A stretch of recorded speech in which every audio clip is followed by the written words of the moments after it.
ගෙම්බි කුමරා ඈත අතීතයේ එකමත් එක කාලෙක එක රජෙක් ඔහුගේ ලස්සන දියණියත් සමග වාසය කළා. ඇය කොතරම් රෝමත් සහ ආදරබරද කියනවා නම් රජතුමා සෑම විට ඈ ඉල්ලන සියලු දේ ඇයට ලබා දුන්නා. තාත්තේ මගේ පරණ සෙල්ලම් බඩුව එක සෙල්ලම් කරලා ඇති වෙලා මට අලුත් යමක් ඕනේ.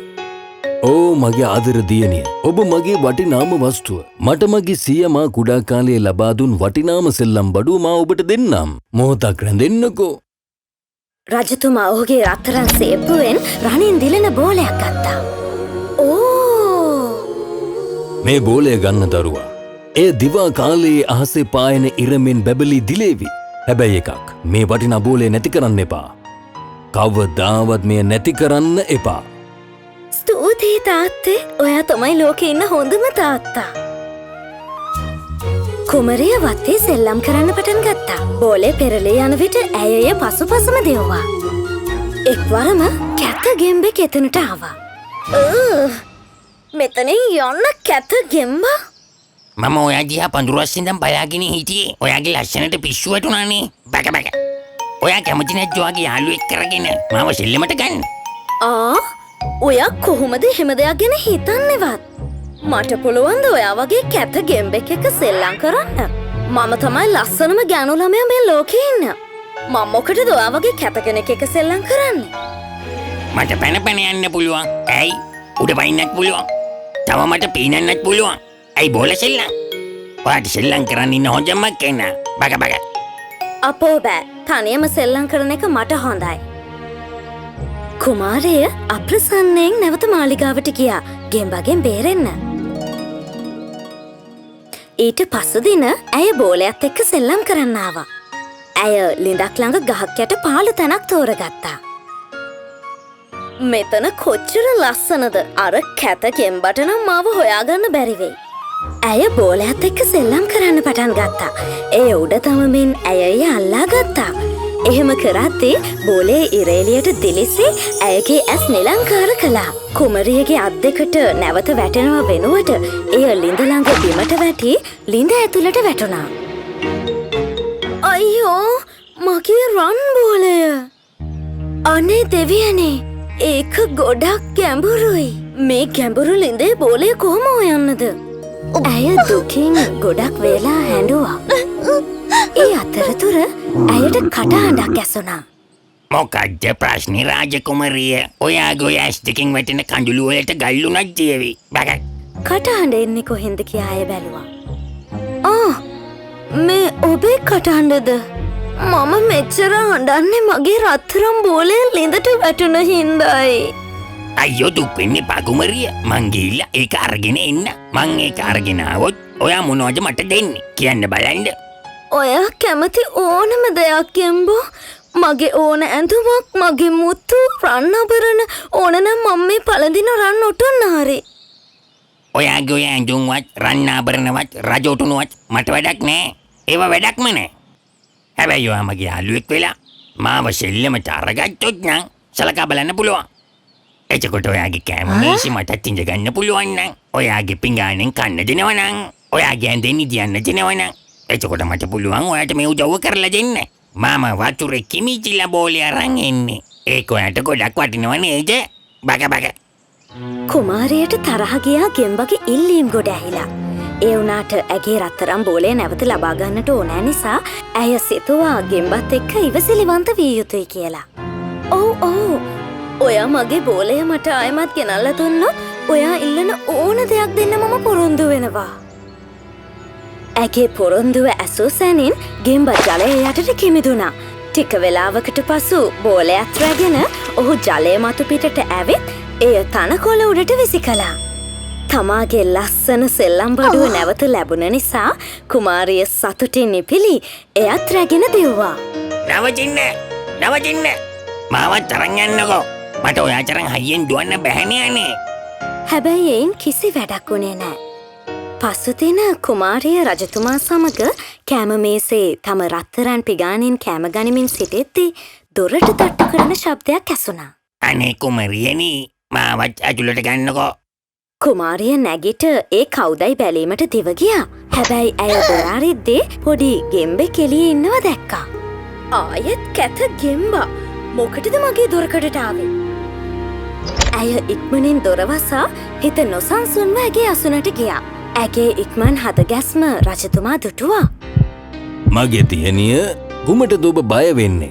මාලිගාවේ දොරටුව ළඟ යෝධයෙක්වත් ඉන්නවද ඔබ අරගෙන යන්න බලාගෙන? නෑ තාත්තේ කැත ගෙම්බෙක් ඉන්නවා. මොනවද ඒ ගෙම්බට ඕන කරන්නේ? තාත්තේ ඊයේ මම ලිඳ ළඟ වාඩි වෙලා මගේ බෝලෙත් එක්ක සෙල්ලම් කර කර ඉන්නකොට ඒක වතුරට වැටුණා. ගෙම්බා ඇවිත් ඒක මට අරන් දුන්නා. මං එයාගේ යාළුවා වෙනවා කියන කොන්දේසිය උඩ මං පොරොන්දු වුණා. ඒ වුණාට මම හිතුවේ නෑ එයා වතුරෙන් එළියට ඇවිල්ලා මගේ පස්සෙන් ඒවි කියලා. දැන් දොර ළඟ ඉන්නව ඇතුළට එන්න ඕනෙලු. අනේ රජකුමාරිය දොර අරින්නකෝ. ඔබ මට පොරොන්දුනා නේද?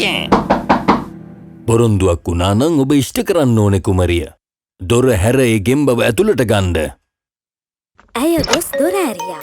ගෙම්බා ඇතුළට පැනවුත් ඇගේ පසුපසින් ගියා ඇගේ පුටුව ළඟට. ස්තුතියි කුමරිය. මාවත් ඔසවලා ගන්නකො. කුමාරිය තරහින් ඔහු දෙස බැලුවා. හැබැයි තාත්තගේ සැරමුහුණ දුටු ඇය ඔහු ඔසවා තැබුවා. අපිට දැන් එකට කන්න පුළුවන් නේද? කුමාරිය අකමැත්තෙන් කෑම කෑවා. හැබැයි ගෙම්බා හොඳ සතුටින් කෑම කෑවා. මට තව සුප් ටිකක් දෙන්නකො බොන්න. ඒක හරිම රහයි යන්නේ. මේ වගේ රස දෙයක් මං ජීවිත කාලෙටම බීලා නෑනේ. ගෙම්බා සුප් ටික ඔක්කොම බිව්වා. නමුත් කුමාරියට ඒ උගුරේ හිර වුණා වගේ තමයි දැනුනේ. බොහොම ස්තුතියි කුමරිය. බඩ පිරිලා හොඳටම. දැන් නම් මහන්සි. දැන් කුමරිය ඔයා මාව ඔයාගේ කාමරයට අරගෙන යන්න ඕනේ. ඔයාගේ සිරිය අහන්නේ වැජිරලා නිදාගමු. ඇත්ති. දැන් මාලිගාවෙන් පිට වෙන්න ඕනේ. මේ දැම්මම. මගේ ආදර දියණියනි, රාජකුමාරිකාවක් කෙලෙස කටයුතු කළ යුතු නැහැ. ඔයා ගෙම්බට පොරොන්දුවක් වුණා. ඒ පොරොන්දුව දැන් ඉෂ්ට කරන්න ඕනේ. රාජකීයයන් වචනයක් දුන්නාම කෙනෙක්ට එය වෙනස් කරන්න නරකයි. එය පරම්පරාගත කාරණාවක්. අපි පිළිපදින්න ඕනේ. ඇය ගෙම්බව ඇඟිලි දෙකකින් උස්සගෙන උඩුමහලට ගෙන ගොස් කොනකින් තිබ්බා. ඔයා මෙතන රෑ තිස්සෙම ඉන්න ඕන. නැත්තං හෙට මම අඳුරු කැලෑවට විසික් කරනවා. මට දැන් මහන්සි යන්නේ. මට ඔයා වගේ සැපට නිදා ගන්න ඕනේ. නැත්තම් මම රජතුමාට කියනවා. කැත ගෙම්බා? ඇය ගෙම්බව උස්සලා ඇගේ මුළු වීරයෙන්ම පිටියට විසිකලා. ගෙම්බා වැටුණ සනින් මිය ගියා. නැගිටින්න මෝඩ ගෙම්බා, මේ රඟපෑම දැන් නවත්තන්න. කුමරිය ගෙම්බට ඇඟිල්ලෙන් ඇන්නා. නමුත් ගෙම්බා සෙලවුණේවත් නෑ. ඌ ඇත්තටම මැරිලාද? මම මොකද්ද මේ කළේ? අනේ. කරුණාකර නැගිටින්න ගෙම්බෝ, මට සමාවෙන්න මගේ නරක හැසිරීමට. ඇය ගෙම්බව ඔසවා අතේ තබාගෙන හඬන්න පටන් ගත්තා. ඇය සෙමෙන් ගෙම්බව සිපගත්තා. පුදුමයකට මෙන් ගෙම්බා ඇස් ඇර බිමට පැන්නා. ගෙම්බා ගෙඹි ස්වරූපයෙන් මිදී එක්වරම ලස්සන ඇස් ඇති කුමාරයෙක් වුණා. පුදුමයි. ඔබ කවුද? කෝ අර ගෙම්බා? බය වෙන්න එපා. මම තමයි ඒ ගෙම්බා. මම සාපයකට අහු වෙලා හිටියේ. මම ඔයාට මුළු කතාවම කියන්නම්කෝ. මම මනුස්සෙක් වෙලා ඉන්නකොට හරිම අහංකාරයි. මං දවසක් දඩේමේ ගිහිල්ලා හිටියේ.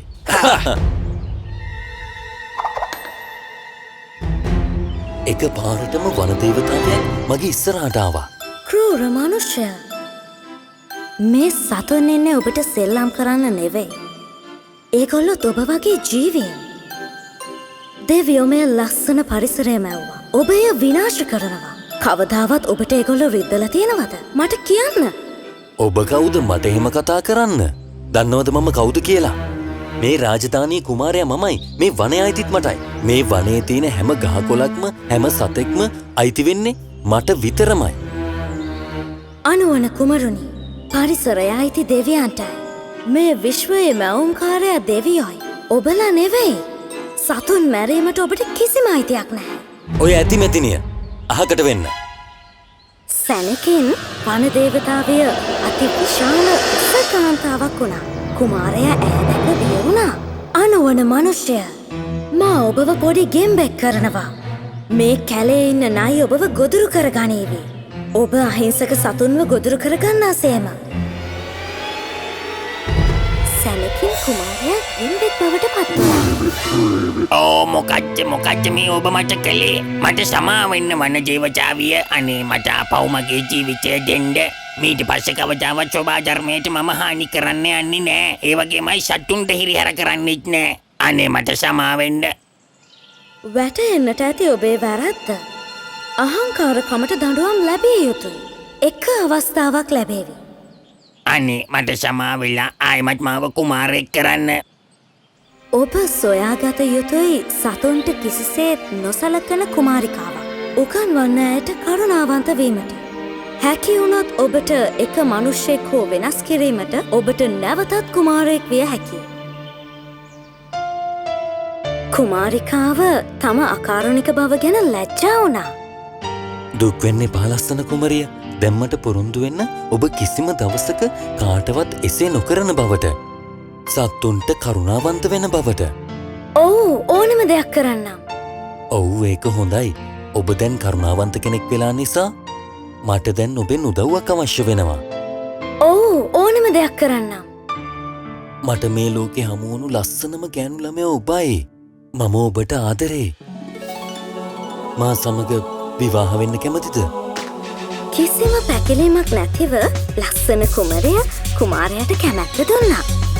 තම පියාගේ කැමැත්ත ඇතුව ඔවුන් දෙදෙනා විවාහ වුණා. සැමදාම මේ යුවල සතුන්ට කෑම දෙමින් පරිසරය හොඳින් ආරක්ෂා කළා. වන දේවතාවී මේ යුවලගේ කරුණාවන්තකම දැක බොහෝ සතුටු වුණා. බොහොම හොඳයි දරුවනේ. ඔබලා දිව්‍යමය මිනිසුන් බව ඔප්පු කරලා තියෙනවා. එම ගුණය සෑම මිනිසෙකු ළඟම රැඳී තිබෙනවා. ඒ අවදි කරගත් පුද්ගලයන් පමණයි දිව්‍යමය වෙන්නේ. දෙවියෝ හැම මොහොතකම ඔබ දෙදෙනාට ආශිර්වාද කරයි. ඉන්පසු මේ යුවල හැමදාම ඉතා සතුටින් ජීවත් වුණා.